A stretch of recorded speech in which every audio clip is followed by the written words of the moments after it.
नमस्कार, श्री स्वामी समर्थ। माझ्या चॅनलमध्ये तुमचं सर्वांचं खूप खूप स्वागत आहे। भारतीय संस्कृतीमध्ये कुंकू लावण्याला खूप महत्त्व आहे। आपल्या देशात स्त्रिया कपाळी कुंकू लावतात। कुंकू आपण रोज पूजेमध्ये वापरतो। आता लवकरच नवरात्र सुरू होत आहे। नवरात्रीत आपल्याला देवीच्या टाकावर मूर्तीवर आपल्याला कुंकुमार्चन करायचं आहे। त्यासाठी आपल्याला शुद्ध आणि ओरिजिनल कुंकू घ्यायचं आहे। बाजारात मिळणारं कुंकू हे केमिकल वालं कुंकू असतं। प्युअर शुद्ध कुंकू पण बाजारात मिळतं, पण ते खूप महाग असतं। म्हणून आपण आज कुंकू घरीच बनवायचं आहे। कुंकू बनवण्यासाठी काय काय सामग्री आहे ते मी दाखवते तुम्हाला। बनवण्यासाठी आपल्याला हळद घ्यायची आहे। हळद कुंड घेऊन मी स्वतः घरी ही हळद वाटली आहे। ही शुद्ध आणि बिना केमिकलची हळद घ्यायची आहे। ही हळद घेतली आणि अर्ध्या लिंबूचा रस घ्यायचा आहे आणि त्याच्यासाठी लागण्यासाठी हा चुना आहे। चुना 1 ते 1.5 चमचा घ्यायचा आणि कुंकवाला छान सुगंध यावा आणि कुंकवाला नंतर काही दिवसानंतर बुरशी लागायला नको म्हणून हा भीमसेनी कापूर आहे। तो कापूर वाटून तो त्याच्यात टाकायचा। मी थोडं पाण्यात घेऊन केलं आहे। आता आपण कुंकू बनवूया। बाउल मध्ये हळद घेतली,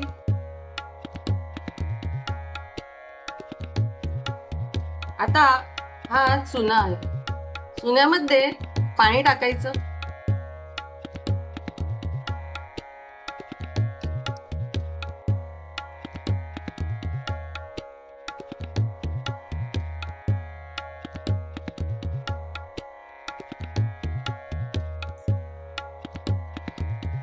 चुन्यामध्ये मी असं पाणी टाकून थोडंसं असं साधारणपणे असं घट्ट पेस्ट सारखं केलं।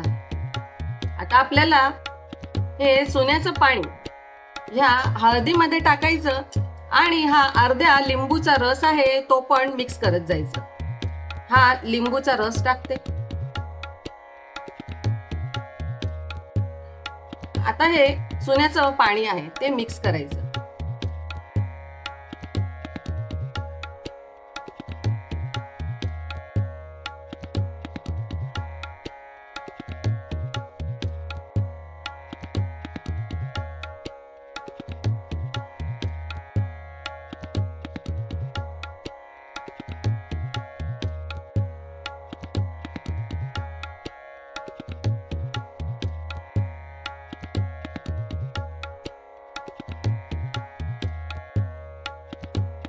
कलर येऊ लागला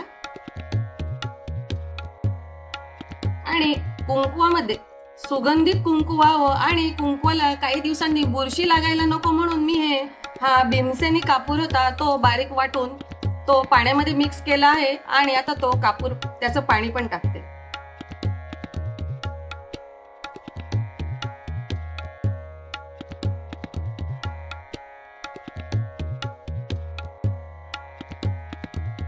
याला कलर येऊ लागेल। आता आपण हाताने मिक्स केलं तरी चालतं।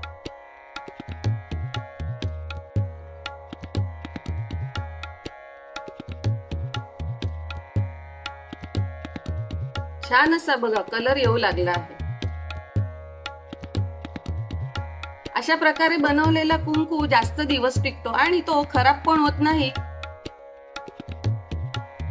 बघा कलर येऊ लागला। मस्त असं हळूहळू मिक्स करायचं। कपूर टाकल्याने कसं आहे म्हणजे कुंकवाला छान सुगंध पण येतो आणि कुंकू खराब पण होत नाही आणि जास्त दिवस टिकतो। आपल्याला या नवरात्रीमध्ये आपल्याला देवीची पूजा करताना अगदी शुद्ध कुंकू वापरायचं आहे। बघा छानसा असा कलर आला। हा पूर्ण आता मिक्स झाला। आता याला घरामध्येच थोडा वेळ असं 2-3 तास पंख्याखाली सुकू द्यायचं। 2-3 तास पंख्याखाली सुकवल्यानंतर किती छान कुंकू झाला बघा। कलरही खूप छान आला आणि अगदी छान झाला। आता याला आपण थोडंसं चाळून घ्यायचं म्हणजे त्याच्यातले काही दाणे असतील ते सर्व निघून जातील।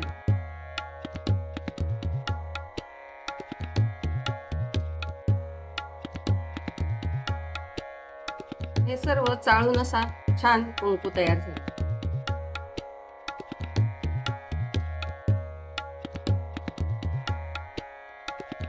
हा आपला हळदीपासून बनवलेला, घरच्या घरी मी बनवला हा कुंकू अगदी शुद्ध, त्याच्यात कोणत्याही प्रकारचं केमिकल नाही. फक्त आपण हळदीची पावडर घेताना विशेष काळजी घ्यावी की ती हळदीची पावडर अगदी केमिकल त्याच्यात नसावं, किंवा आपण घरी हळद कुंडू स्वतः दळलेली असेल ती आपण हळद पावडर घ्यायची, किंवा बाजारात पण मिळते ती चांगल्या क्वालिटीची हळद घ्यायची. म्हणजे कुंकू छान कलर पण येतो आणि तो जास्त दिवस टिकतो. मला व्हिडिओ आवडला असेल तर लाईक करा. श्री स्वामी समर्थ.